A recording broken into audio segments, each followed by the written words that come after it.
За Универзитетот отворено.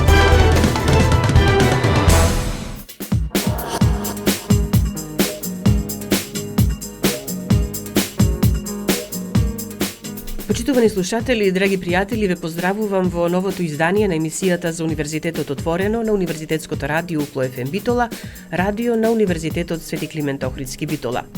Во денешното издание информираме за неколку настани кои што се одржа на Универзитетот минатата недела. Информираме за втората средба со талентираните и надарените студенти на Укло, а исто така и за продолжувањето на проектот Укло неформално учење. Ќе ви понудиме доста разговори, па останете заедно со нас на 90,8 МГц.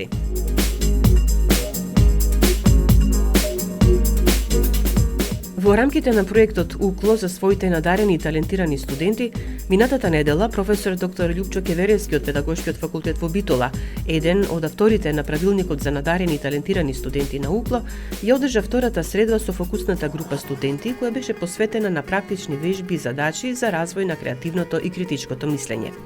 Во продолжение слушнете го разговорот што го водевме со професорот Кеверески. Професоре Кеверески, продолжуваат средбите со талентираните и надарените студенти од Универзитетот Свети Климент Охридски Битола. Втората средба посветена на што? Ево, најнапред да кажеме дека продолжува серијата на средби со надарените и талентираните студенти. Најнапред да кажеме дека првата средба беше на тема мотивацијата на надарените талентираните во студентската популација и сега преминуваме на практична работа со надарените талентираните, односно моите соработници кои што се дел од програмата за надарени талентирани, кои што се магистранти и докторанти, ќе работат на развој на креативното мислење, развој на критичкото мислење, развој на креативноста и мислам дека веќе од онаа теоретско декларативна ориентација се почнуваме на практичен пристап и поткнување на развој на креативноста, на развој на одредени когнитивни функции, она што е најзначајно да се напомене дека се преминува веќе на задоволување на практичните аспекти за работа со талентираните. Имате подготвено веќе доста материјали за денешната средба? Да, секако дека јас и моите соработници се дел од ова организирана средба што имаме. Дел од задачите се од мојот прирачник за надарени талентирани, кој што наскоро треба да излезе и секако мислам дека ќе биде исклучително значајно, ќе се соочат со задачи кои што навистина бараат дивергентно мислење за разлика од она што често пати ние знаеме да го практикуваме во нашата вообичаена или ајде наречеме традиционална практика.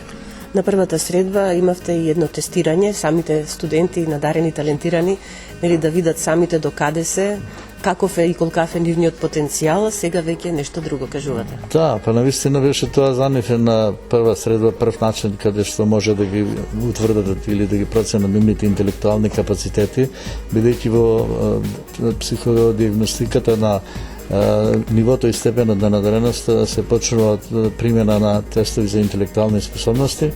Денес имаме на програмата утврдување на нивните социоемоционални компетенции или така наречен прашалник за утврдување за емоционалните компетенции од познатиот автор Такшич, кој што го отстапи неговиот прашалник, кој што е по моделот на Питер и Саловеј и навистина ќе имаат прилика да се запозна со нивните емоционални предиспозиции. Ова е првата група студенти талентирани и надарени на Универзитетот Свети Климент Охридски Битола, што не значи дека ги нема и други во уште поголем број.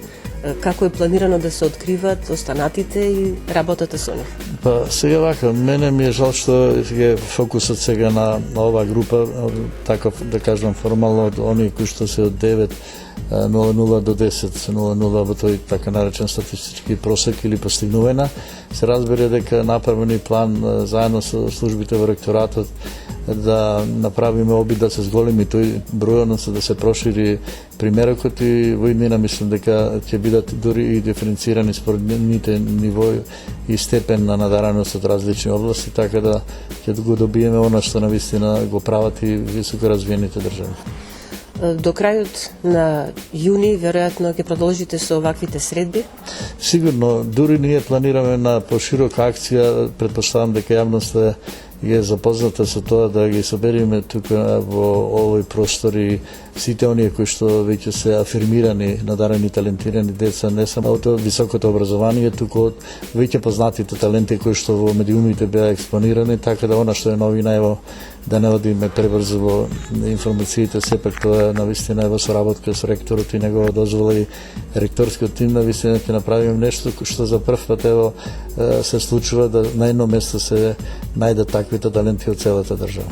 Ви благодарам за разговорот и успешна работа. Ви благодарам и вас тоа што наследите и секогаш го давате оној медиумски импулс со цел и јавноста да биде запозната дека сепак се прави нешто во Битола, на универзитетот и во државата во интерес на талентираните со единствена цел да се задржат во нашата држава и да се развие нивниот потенцијал.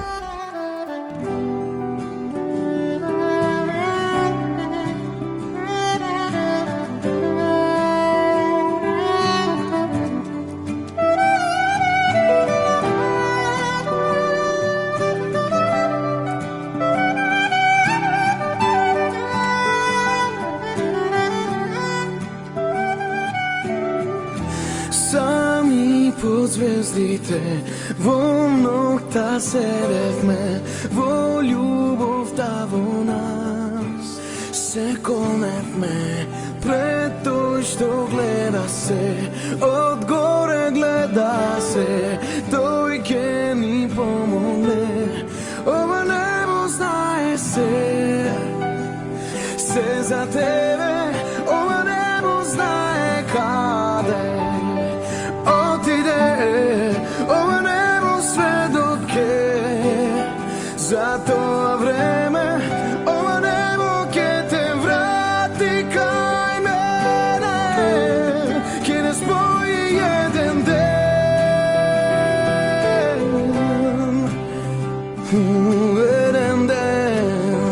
еден убав ден. На исто место пак, но сега јас сум сам, во празно зборувам со тебе. Јас знам ме слушаш ти, за мене плачеш ти, не ме заборави. Ова небо знае се за тебе.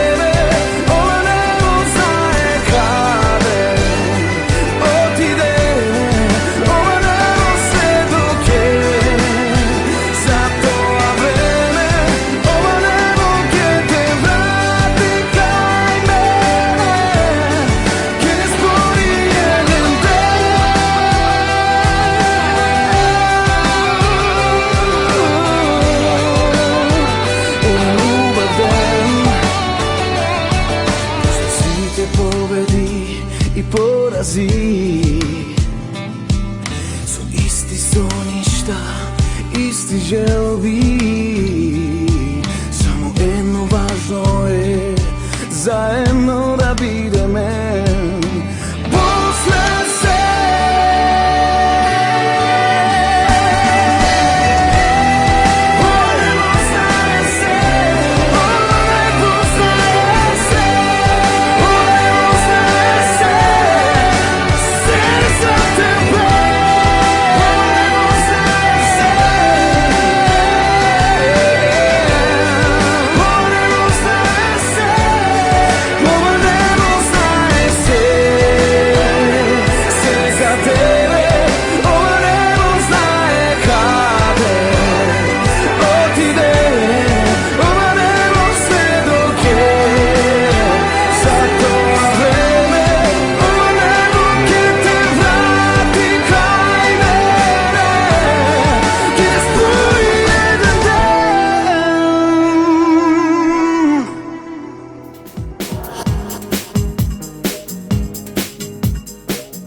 Универзитетот Свети Климент Охридски Битола ја продолжува реализацијата на проектот Укло неформално учење, со кој студентите имаат можност преку интерактивни работилници да го подобрат своето знаење, вештини и компетенции за нивните лични, општествени и професионални потреби.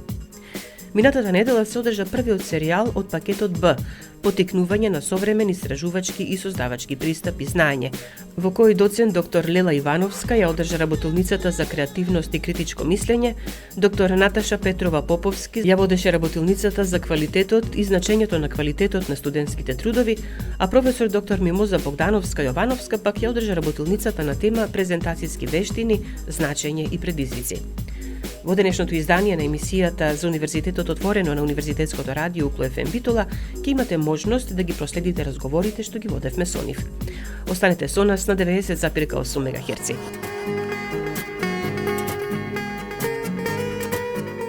На почеток слушнете го разговорот со доцент доктор Лела Ивановска од Факултетот за информатички и комуникацијски технологии во Битола.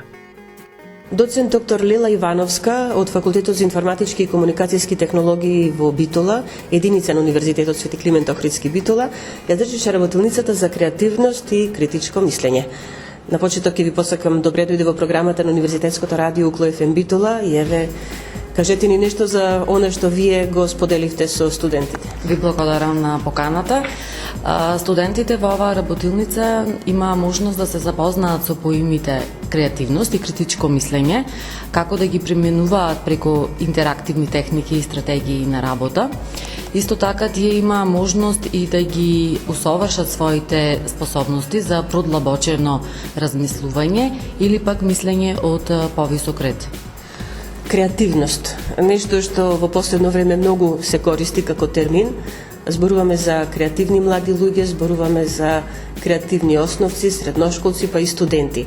Што е она што нив ги одликува?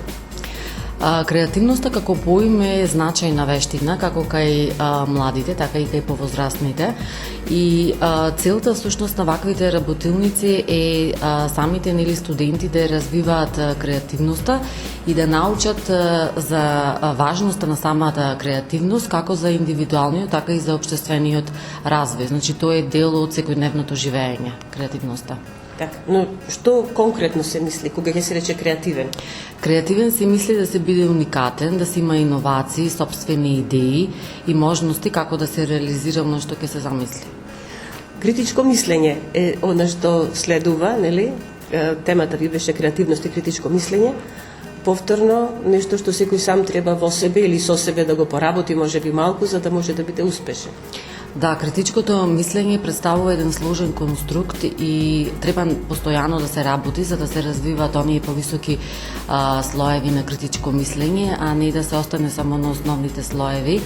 И тоа значи дека самата вештина критичко мислење бара многу работа и според теориите кои што нели секој може да ги осознае и прочита за критичкото мислење, велат дека секој е во право, нема нешто погрешно, односно секој треба да се труди да го реализира и да најде начин, односно како нештото треба да се подобри и нема точен или грешен исказ, односно секој е во право. Па затоа и на оваа работилница се обидовме самите студенти да го изразат сопственото мислење и да ги согледаат мислењата на останатите. Велите има одредени наставни техники и стратегии за критичко мислење. Да, постојат голем број на стратегии и наставни техники, кои што преку тие техники всушност студентите има можност да ја осознаат самата тема и тие наставни техники можат да се работат во било која друга област, така да тука тие техники истовремено ја будат креативноста кај студентите и ја осознаваат важноста на критичкото мислење, односно ги вежбаат оние повисоки слоеви кои што ги споменав претходно, како да достигнат кон анализа, синтеза, евалуација и така натаму. Нема сите можност да бидат присутни на работилницата, но она што вие денеска го работевте со студентите, што практично можете да им кажете на останатите, на нашите слушатели, што да применуваат како техника и стратегија за да можат да бидат подобри кога се работи за критичкото мислење? Како што кажав претходно, да бидат уникатни и да се научат да анализираат, синтетизираат и да будат својата креативност во себе преку работа. Ви благодарам за разговорот и се надевам дека ќе имате и други вакви средби со студентите како денешна. Ви благодарам и вас.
večeras od tebe.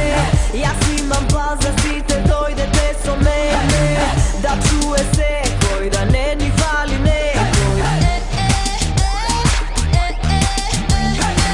Može bi nema da go spasam svega čeo sve, no imam misija da napravam jasnoće. Mesto za tebe, ke vidiš del od mene. Neka gori ako ne, neka gori svega se, zaboravi na lošu, svega dobro nije sve. Jaz imam intuicija, na kraj ki ostane samo pepelce, samo pepelce. Neka gori ako ne, neka gori svega se, zaboravi na lošu, svega dobro nije sve. Jaz imam intuicija, na kraj ki ostane samo pepelce, samo pepelce.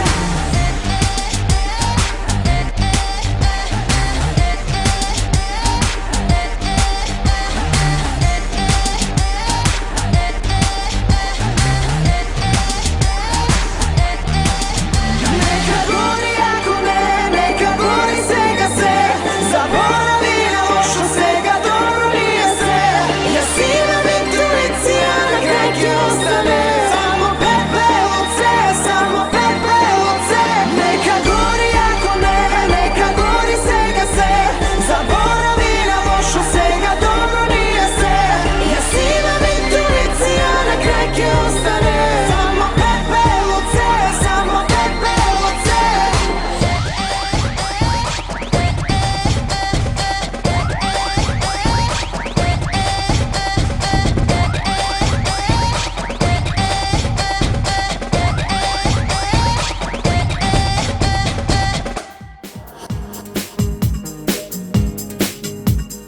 Квалитетот и значењето на квалитетот на студентските трудови беше темата на работилницата што ја водеше доктор Наташа Петрова Поповски.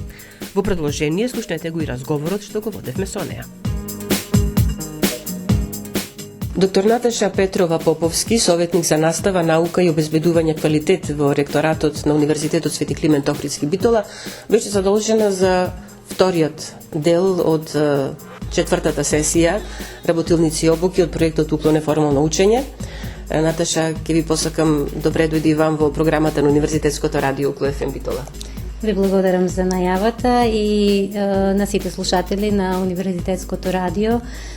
Им посакувам добар ден и се надевам дека има голема слушаност радиото и дека информативните емисии на радиото се многу корисни како за студентите, така и за поширокиот аудиториум. Веќе кажав дека и вие имавте, бевте учесник поточно во работилниците и обуките организирани од универзитетот, а темата за која што говоревте беше квалитет и значењето на квалитетот на студентските трудови. Нешто што може би е најповеќе добредојдено за студентите кои што се во завршна година, но не само за нив, туку и за магистрантите, докторантите. Точно темата е квалитет и значењето на квалитетот на студентските трудови. Меѓутоа, значењето на оваа тема не е само за студентите, е за секој оној кој што пишува научен труд, затоа што академската средина, академската мисла не прави разлика во научните трудови, дали станува збор за труд кој што го напишал некој реномиран, признат, познат научник, професор, истражувач, или научниот труд е напишан од студент кој што е почетник и што го влегува во светот на академското пишување. Всушност темата квалитетот и значењето на квалитетот на студентските трудови има и еден поднаслов, односно како се пишува научен труд и што е она што е мощно значајно и што го прави квалитетот на научниот труд, повторно ќе нагласам, без разлика дали станува збор за труд напишан од студент или од некој друг член во академската заедница. Студентите, кога ќе стигнат до тој завршен дел, подготовката на дипломската работа, може би ги фаќа паника како треба да изгледа, па тука се консултациите, може би на почеток со колегите, што веќе завршиле, како го работеле, меѓутоа најдобро е да се посоветуваат со професорите, со менторите, но добро е да знаат и нешто пред да се дојде до тој завршен дел, како треба и што треба да прават. Точно, јас и секогаш нагласувам дека е многу важно и тоа што сме го поминале и претходно.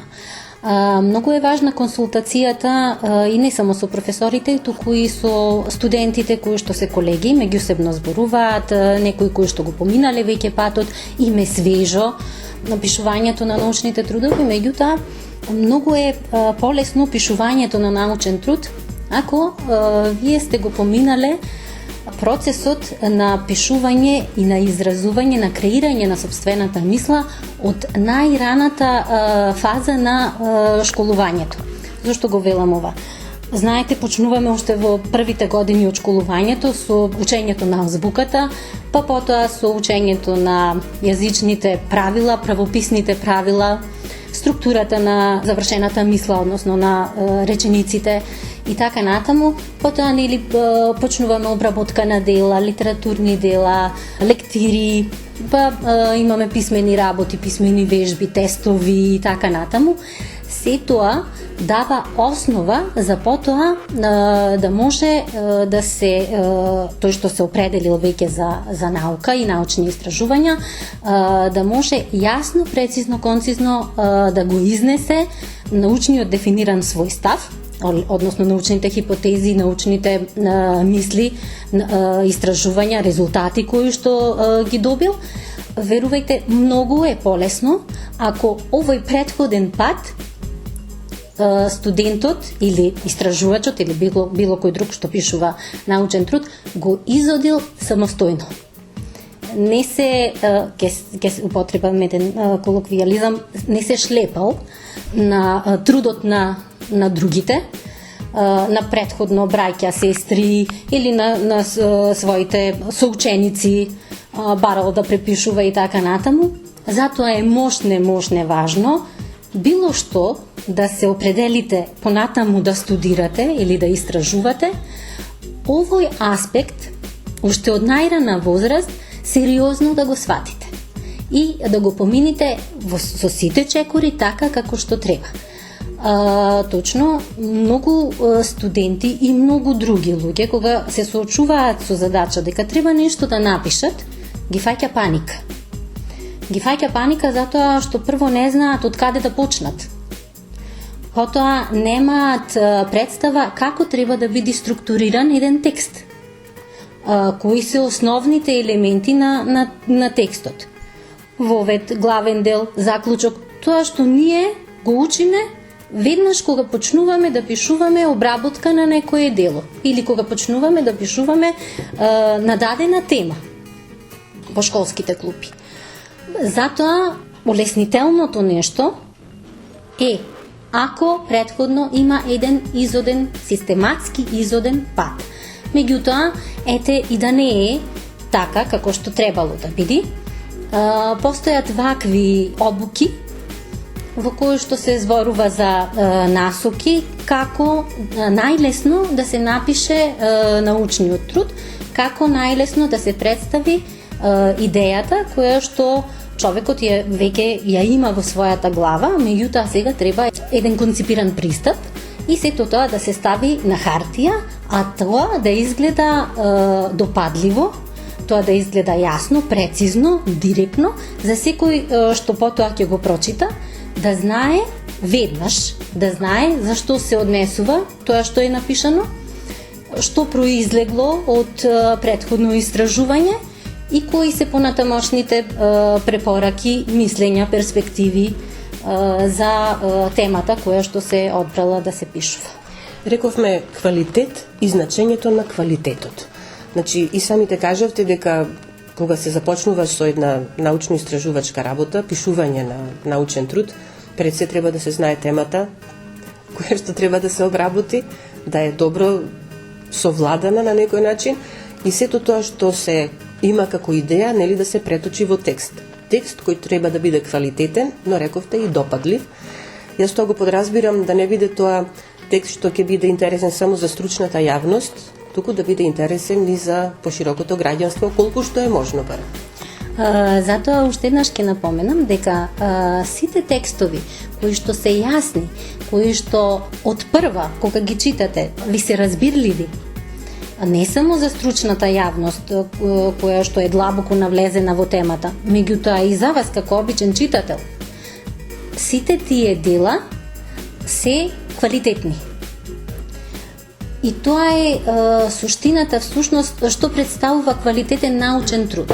Затоа што вие можете да имате претходно направено многу квалитетно истражување со добиени научни резултати кои што може да се врв во научната мисла. Меѓутоа, ако не знаете да ги презентирате и да ги представите на пошироката јавност, не само на стручната јавност, тогаш ништо не сте направиле. Што ќе беше ако, например, имаме најнови достигнувања во информатичката сфера? Што ќе беше ако научниците кои што работеле во таа област не знаеле да ги представат своите достигнувања до пошироката јавност? А ние веќе знаеме дека веќе нема дете кое што не знае, кое што не е електронски писмено, информатички писмено. Тоа е затоа што знаеле како своите достигнувања, своите резултати да ги пренесат не само меѓу колегите, затоа што верувајте вие ако слушните колеги научници кои што меѓу себе разговараат, ништо нема да разберете. Ништо. Меѓутоа знаеле како тоа што го достигнале, тоа што го утврдиле со своите истражувања, да го пренесат на сите, на широкиот аудиториум. И во тоа е квалитетот. Нешто што сигурно студентите, присутни на работилницата, нели ќе им се вреже во главата и ќе знаат како да ги направат пред се нели нивните дипломски трудови, а потоа доколку се определат за научна работа, истражувачка, нели, да го пренесат и да го применуваат и понатаму. Сега, со оглед на тоа што нели сте советник за настава, наука во ректоратот на универзитетот, постојано се среќавате со академски лица кои што веќе стигнале, да речеме, еден врв во кариерата. Колку се навистина и тие подготвени на некој начин и упатени во тоа како веќе изработените трудови можат да ги пренесат до јавноста и да бидат интересни за јавност? Видите, со пишувањето научни трудови, тоа што сега јас ќе го презентирам и тоа што треба да го слушнат почетниците, всушност овие сите фази за пишување квалитетен научен труд, академската фила која што веќе е длабоко навлезена во своите истражувања, им станала рутина. Меѓутоа, никогаш не е на одмет, знаете, на повторувањето е мајка на знаењето, никогаш не е на одмет повторно да се навратиме на нешто што претходно сме го знаеле или го практикуваме многу често, меѓутоа и во таа рутина, во таа пракса, некогаш знаеме некои од чекорите да ги прескокнеме. Сега некогаш тоа ќе ни успее, затоа што имаме пракса, имаме рутина, сме изверзирани во пишувањето, меѓутоа многу често прескокнувањето на чекорите значи и намалување на квалитетот на научните трудови. Затоа велам дека ова работилница не е само за студентите почетници, туку и за сите оние кои што се занимаваат со пишување на научни трудови, меѓутоа сакаат и да го потврдат тоа што веќе претходно го знаеле, меѓутоа малку да се освежи и нивното знаење во однос на тоа како и кои се чекорите за пишување на научни трудови, и понатаму да нивната рутина биде квалитетна и да не се дозволи прескокнување на одредени активности, на одредени чекори, кои што би ги загрозиле квалитетните карактеристики на научните трудови што ги пишуваат. Сега ќе дозволите конкретно уште едно прашање, кој што можеби не е во вашата област, меѓутоа добро е со вака добар соговорник да се споделат некои размислувања. Нели, зборуваме сега за академскиот кадар, зборуваме и за студентите кои завршуваат, се при крај и треба да продолжат понатаму, во однос на нивната видливост во јавноста. Нели, истражувањата се објавуваат во научни списанија, се објавуваат на различни места, пред се во областа каде што кадарот нели е насочен. Но како некои истражувања да станат поблиски до јавноста, ќе речам повторно. Затоа што и самите кажавте, значи има истражувања кои што навистина може да бидат врв, меѓутоа ако останат само во фелата, што се вели, што добиваме со тоа? Знаат, граѓанството знае да каже професори работат со студенти, но што друго работат? Можеби е таа присутност во јавноста во оној друг дел истражувачкиот не им е толку познат. Ова е во доменот на вашата работа. Ова е всушност видливоста на работата на академската фела. Многу често, знаете, науката мора да се спојува со реалноста. Научните истражувања, ако немаат апликативна примена, ќе останат во некоја филка и може и да се заборават или само да се вмрежат со слични такви истражувања. Од друга страна па, апликативните научни резултати е греф да не стигнат до јавноста, затоа што апликативните научни резултати имаат за цел подобрување на животот на населението, на луѓето. Затоа, всушност, тоа е и целта на науката. Истражувањата се во функција на решавање на проблеми со кои што се соочуваат луѓето во секојдневниот живот, било тоа да е во семејниот живот, било тоа да е во професионалниот живот, на работа, не знам, на улица, регулацијата на сообраќајот, медицински проблеми, да, и така натаму. Тоа се научните достигнувања кои што треба да ја видат светлоста на денот. Не се многу научниците такви какви што се специфични, многу нормално, секоја професор, секој влезен во својата област, не размислуваат многу за транспарентност.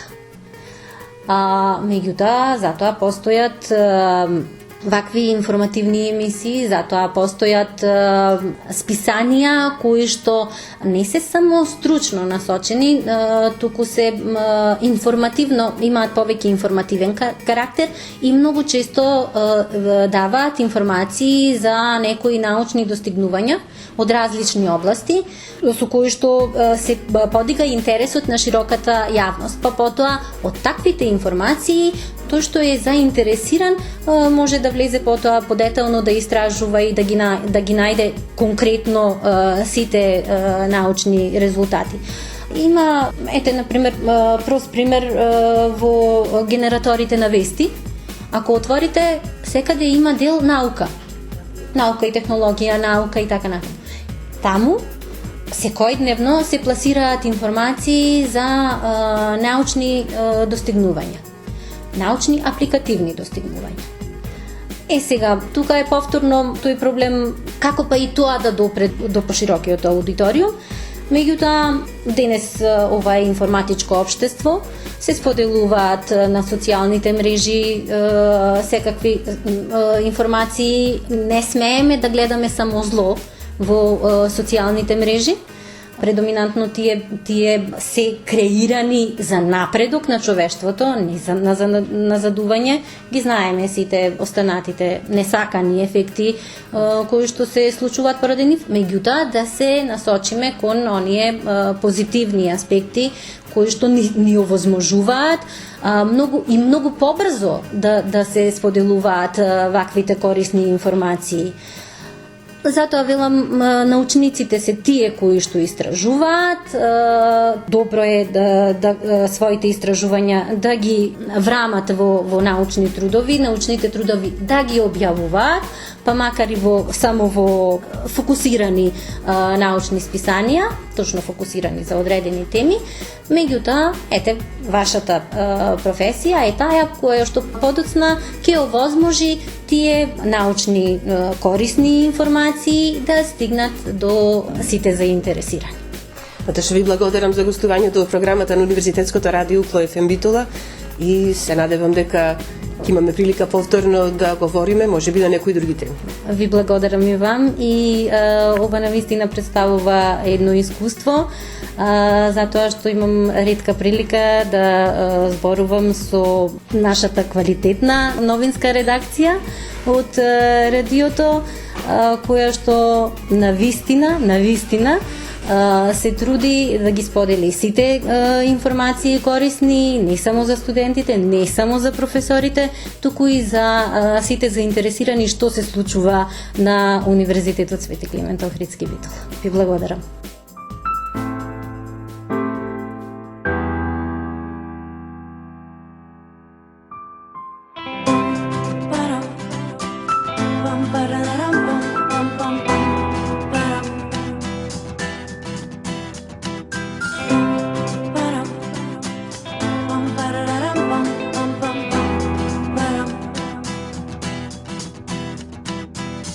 По дождот сама чекорам, но правец непознат. Пред мене стоиш ти на ова празна улица. Не ме прашувај како ми е, силно гушни ме, сила дај ми сега. По тебе, ангел, гледам со приго времето, тука да останам, до тебе сигурна сум јас. Ајде стопи ме, со љубов стопли ме, и немој не вели ништо. Сега земи ме, ајде одведи ме, каде што љубовта значи нешто. Ајде стопи ме, со љубов стопли ме, и немој не вели ништо. Сега земи ме, ајде одведи ме, каде што љубовта значи нешто.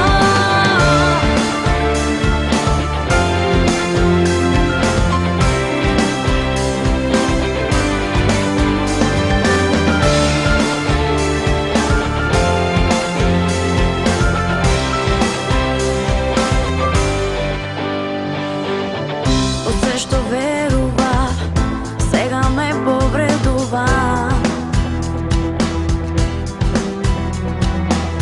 Боли вистината, која е посилна од нас.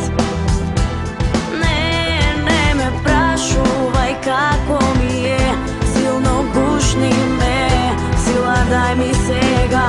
По тебе, ангел, гледам со приго времето, тука да останам, до тебе сигурна сум јас. Ајде стопи ме, со љубов стопли ме, и немој не вели ништо. Сега земи ме, ајде одведи ме, каде што љубовта значи нешто. Ајде стопи ме, со љубов стопли ме, и немој не вели ништо. Сега земи ме, ајде одведи ме, каде што љубовта значи нешто. Ајде стопи ме, со љубов стопли ме, и немој не вели ништо. Сега земи ме, ајде одведи ме, каде што љубовта значи нешто. Ајде стопи ме, со љубов стопли ме, и немој не вели ништо. Сега земи ме, ајде одведи ме, каде што љубовта значи нешто.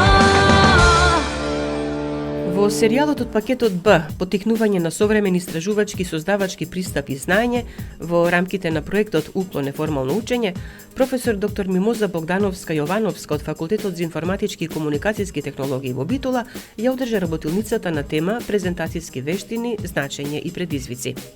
Разговаравме и со неа.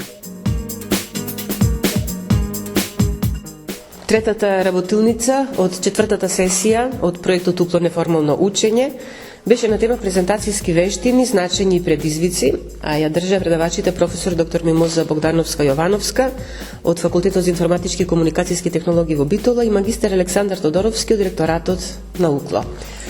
Интересна тема, професорке, која што предпоставувам и сигурна сум дека на сите им е значајна, сите сакаат да знаат нешто повеќе, што треба да направат кога нешто презентираат, како да се однесуваат или со еден збор како да направат добра презентација.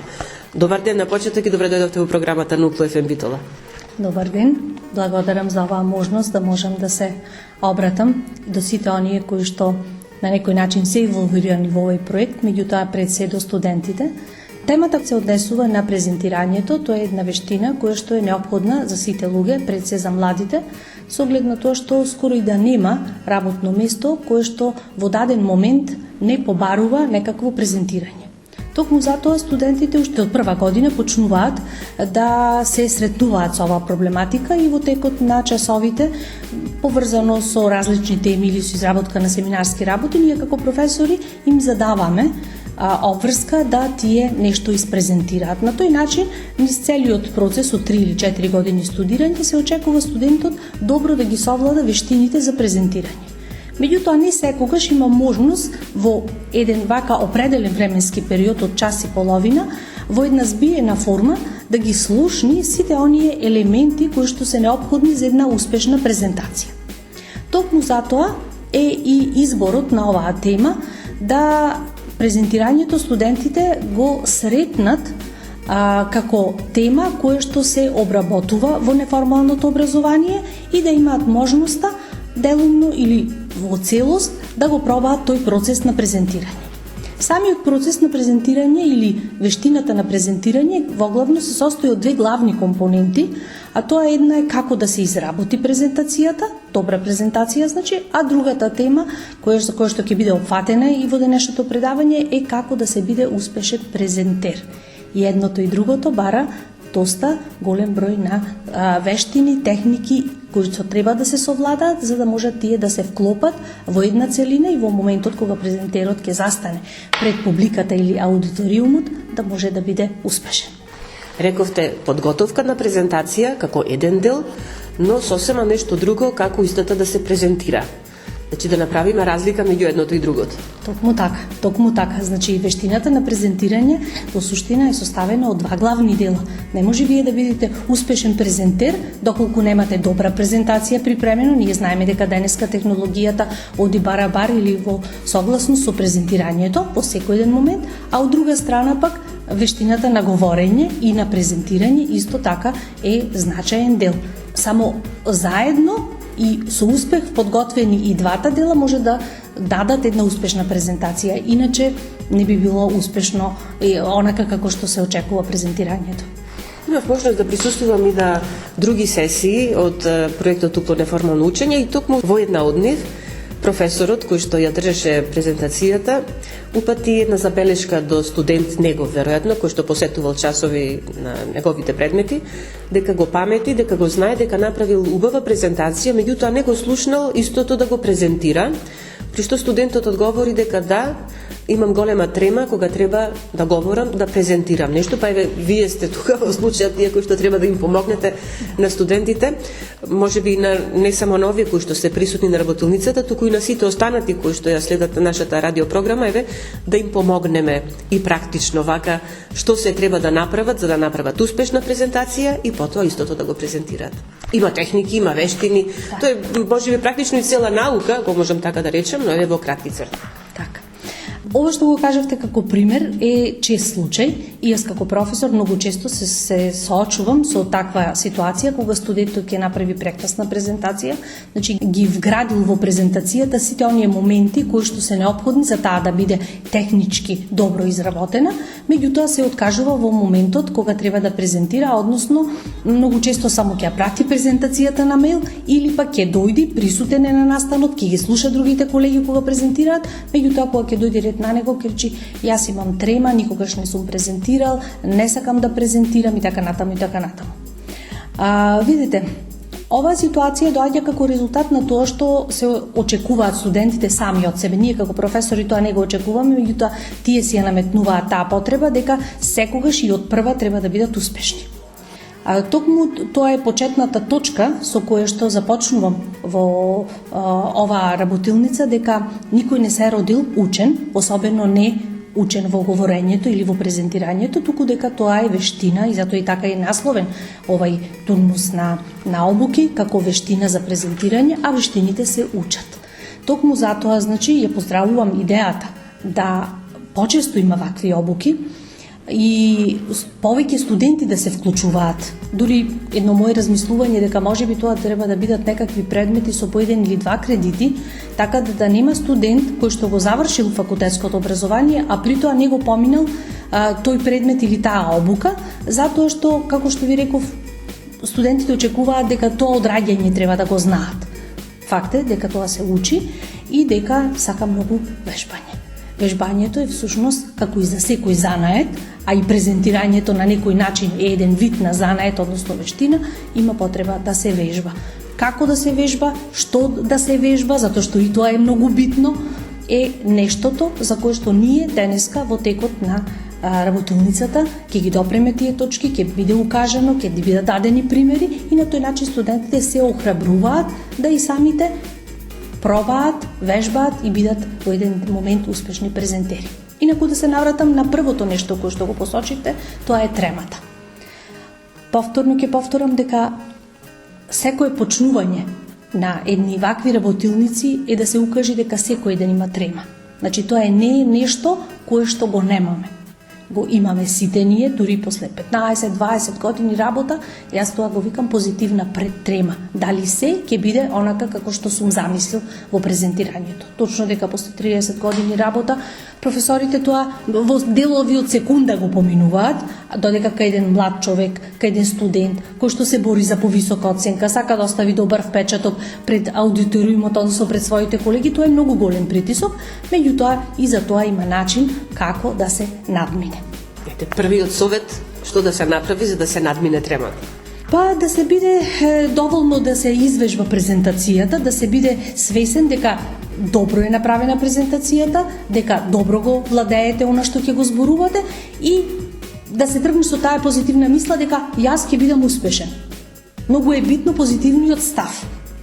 После тоа има техники на дишење и сето тоа што може понатаму да се применува доколку таа трема не се успее во тој баш прв момент да се направи, меѓутоа еден од почетните појдовните моменти е да се има позитивен став, дека ако добро е сработена презентацијата, ако добро е извежбана, дека убаво ќе биде и испрезентирана. Кога зборуваме за презентација, подготовка и презентација на истата, не мислиме само на презентација на студентите пред професорите по одреден предмет, туку и презентација нивна и понатаму пред работодавачи, па и пред колеги кога ќе дојдат на работна позиција. Сето тоа на некој начин е презентација.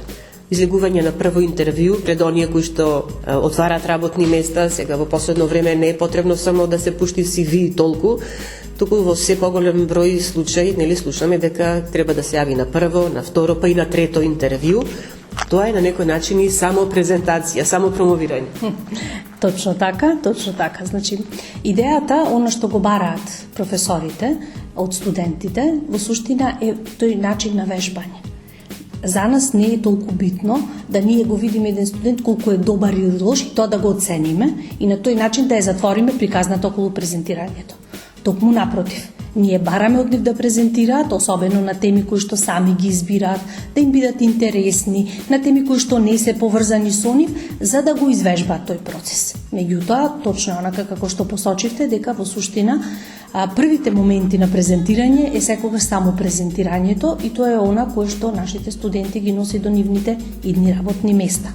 Доколку добро го совладаат тој процес, можноста за добивање на посакуваното работно место е многу поголема.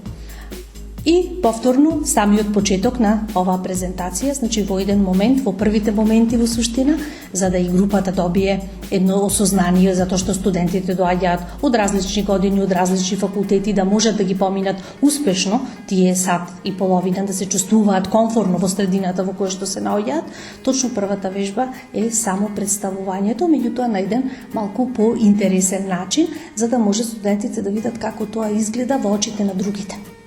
И нормално на база на фидбек да малку да продискутираме што е она што може подобро или поинтересно да биде кажано.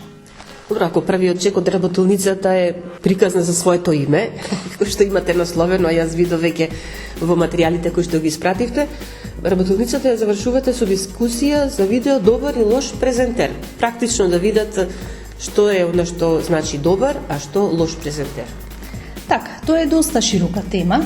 И по добар и лош презентер, значи не можеме да одиме во некои граници, плюс или минус, меѓутоа факт е дека кога нештото ќе го видите од другата страна, многу полесно му ги наоѓате маните и се забележува она што не треба да направиме, иако во текот на целокупната обука тоа неколку пати, во неколку наврати за различни нешта ќе биде посочувано. Исто така, многу добро се памти и ни останува во главата сликата за некој кој што бил добар презентер, па најчесто на тие такви искуства ние ги учиме нештата поврзани со презентирањето, како и со сите други работи во животот. Токму затоа тоа е како еден јаготката на шлагот, што би се рекло, во поглед на презентирањето, така да затоа и со видео ќе завршиме оваа обука, меѓутоа сакам да посочам дека видео материјали толку многу ги има на интернет, што секој еден кој што е малку заинтересиран и малку ја владее технологијата, денеска младиве луѓе многу добро, поготово студентите ја владеат, не би требало да биде проблем. Така да, она што денеска ќе биде понудено на обуката, во суштина јас го гледам само како еден голем поттик да студентите и понатаму продолжат да истражуваат, а уште повеќе едно охрабрување да продолжат да вежбаат и да се усовршуваат во поглед на совладување на оваа вештина за презентирање. Доаѓате од Факултетот за информатички и комуникацијски технологии во Битола, единица на Универзитетот Свети Климент Охридски Битола.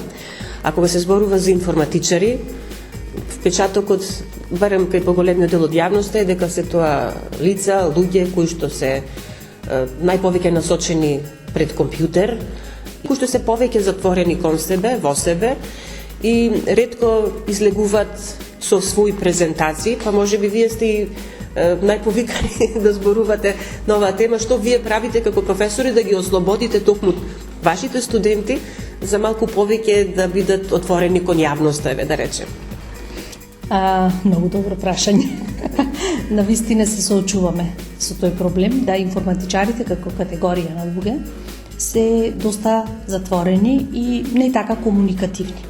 Меѓутоа, тоа можеби е некоја перцепција која што имаме за нив и која што се однесува на едно подмножество на информатичари, односно тоа се најчесто само програмерите. Сите останати кои што влегуваат во областа на информатиката и својата иднина ја гледаат на работните места поврзани со информатиката, имаат многу потреба од презентирање. Презентирањето, да не речам дури дека секојдневно им станува дел од рутината, од работните обврски, со оглед на тоа што се поврзани работните места едни со други, секој од нив работи само едно делче кое што е составен дел од големата слика на извршен проект, на завршена работна задача. А за да го пренеси она што го сработил, треба на некој начин да го презентира. Дали тоа ќе биде официјална презентација пред 20 луѓе, или тоа ќе биде пред самиот тим, тројца, четворица, 5 души, зависи од колку се вклучени во тимот, во таа работа, во тој проект, е ирелевантно. Презентација е презентација, вие треба да застанете и да го пренесете она што сте го сработиле. А за тоа да го направите успешно и добро, многу корисно е доколку во текот на тие 4 години на студирање, студентот ја практикува, ја вежба и ги учи сите оние работи кои што се поврзани со презентацијата. Токму затоа, значи, не случајно на часовите кои што ги имам, а и моите колеги кои што ги имаат, кои што се вработени на овој факултет, инсистираме да студентот неколку пати во тие 4 години на студирање презентира на база на фидбек, на база на инпути давање во текот на припремата на презентацијата или на база на фидбек после презентацијата, едноставно ги упатуваме во оваа вештина. Може би, како што рековте низ разговорот и како посебен предмет, презентација и вештини за презентација, нешто што може би е добре дадено не само на Факултетот за информатички и комуникацијски технологии, туку и на останатите единици, да не се врзуваме па само на Универзитетот Свети Климент Охридски, туку и на останатите универзитети во државава. И професорката Јанушева од педагошкиот факултет исто така имаше работилница тука во рамките на неформално учење.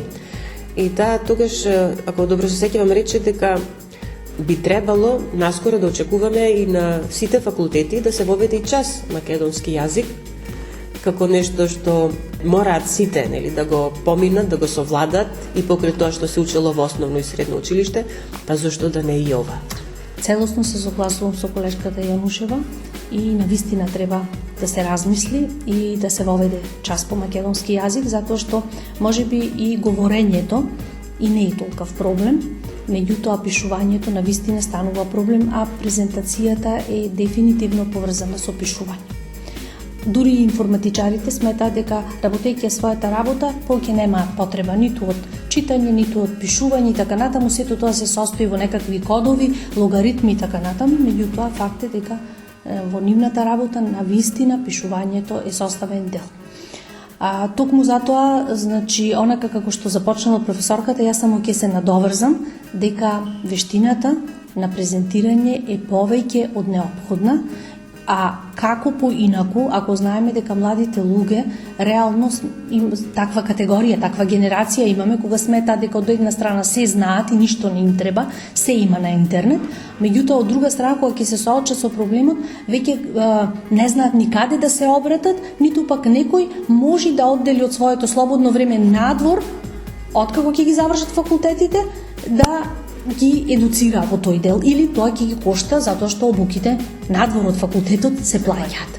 Токму затоа, значи, не случајно на стартот тоа го споменав и сега ќе го потенцирам дека можеби треба да се размисли вештината за презентирање да биде составен дел или од курикулумот во факултетите или пак како неформално образование како сега, меѓутоа да се најде форма која што за жал мора да ги мотивира овие генерации за да ги посетуваат ваквите обуки, затоа што студентот ако не е награден, условно речено, значи да добие поени за нешто или добие кредити или добие оценка повисока, некако како да не е свесен колку тоа му треба, па не го одвојува времето да ги посвети ваквите обуки.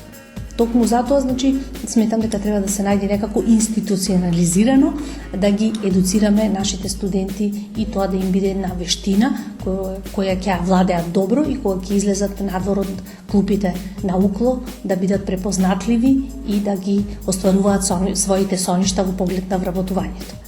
Професор, ќе ви благодарам за одвоеното време, благодарам за разговорот и се надевам дека ќе имаме можности во иднина да начнеме вака интересни теми.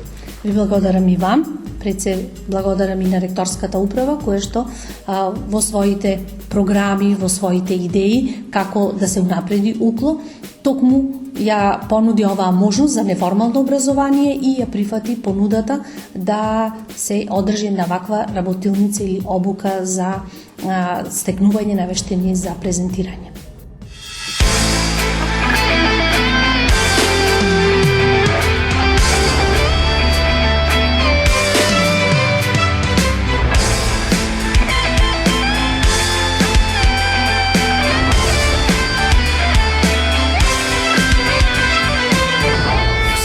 Една љубов силна, знам ти ми беше мене се.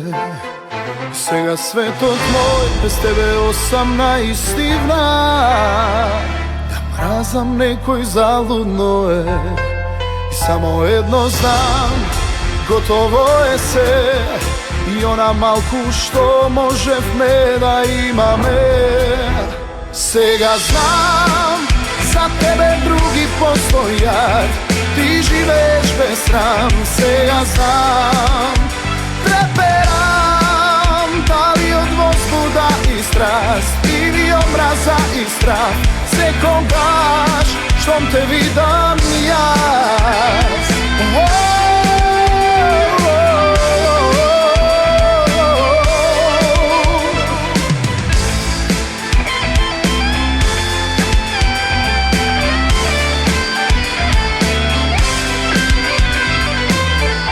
Помнам една љубов силна, сеќавања ме денат пак. Сега светот мој без тебе осамна и сивна. Виновна си ти за се, само едно знам, готово е се. И она малку што можевме да имаме. Сега знам, за тебе други постојат, ти живееш без срам. Сега знам, треперам, дали од возбуда и страст или омраза и страх. Секогаш штом те видам јас.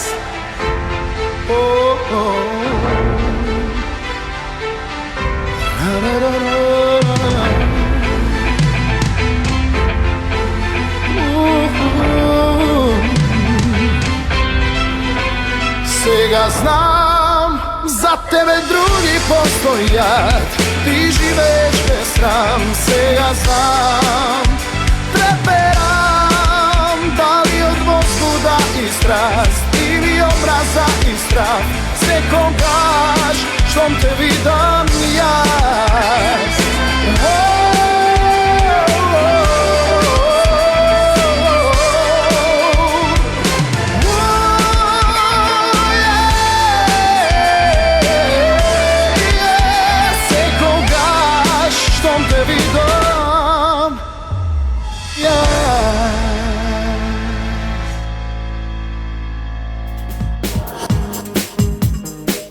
Кон крајот на денешното издание на емисијата за Универзитетот отворено на Универзитетското радио УКЛО ФМ Битола, да подсетиме дека во проектот УКЛО неформално учење се нудат обуки структурирани во два пакета за потекнување на креативност, иновативност и мотивирачко обкружување за учење, како и работилници за потекнување на современи истражувачки и создавачки пристап и знаење.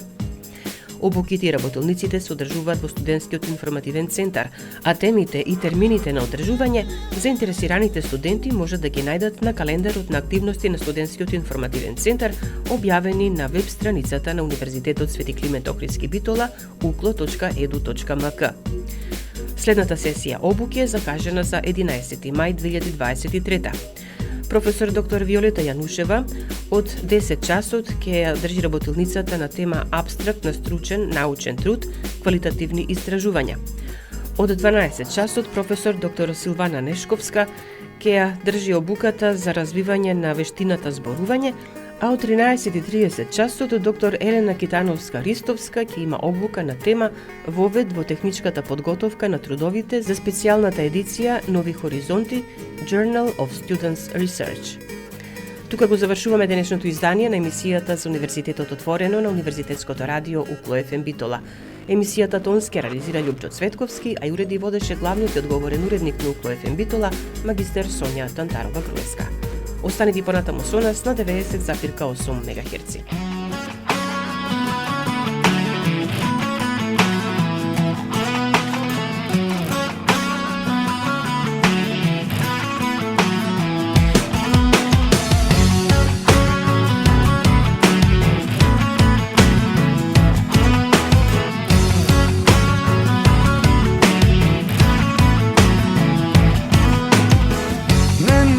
Нема подобра од тебе, која знае да ме сака. Не сите други се за мене, како во море капка. Ти си моја среќа, ти си моја радост, ти си една знај во милион. Љубовта се буди кога сум со тебе, знај ми е поубаво од сон.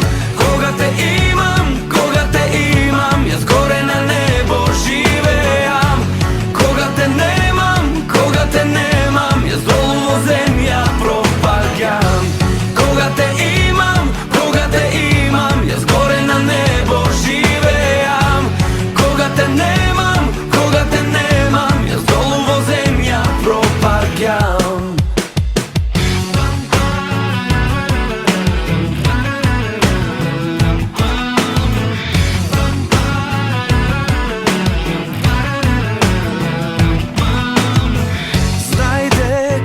Sjaeš kako zlato, sjaješ kako sonce i mesec. Znaj ti si mila kako svila, imaš usni kako šeker. Ti si moje nebo, ti si moj krilja, samo ti si moja sloboda. I nema da se najde nikade na svet kako tebe tolkuvava. Koga te imam, ja zgore na nebo živeam. Koga te nemam, ja zdoluvo zemlja propadam. Koga te imam, ja zgore na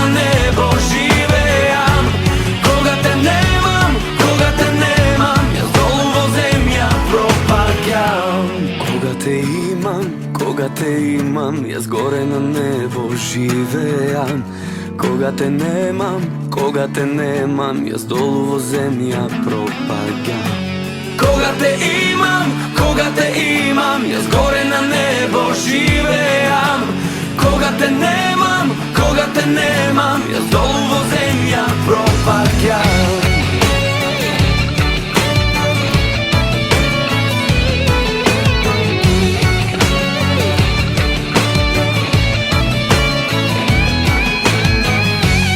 Koga te imam, ja zgore na nebo živeam. Koga te nemam, ja zdoluvo zemlja propadam.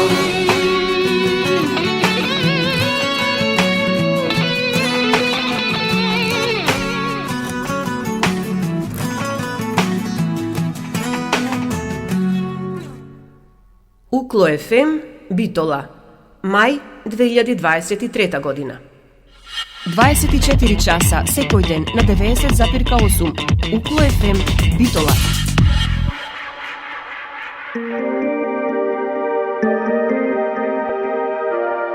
Студирај квалитетно на Uklo.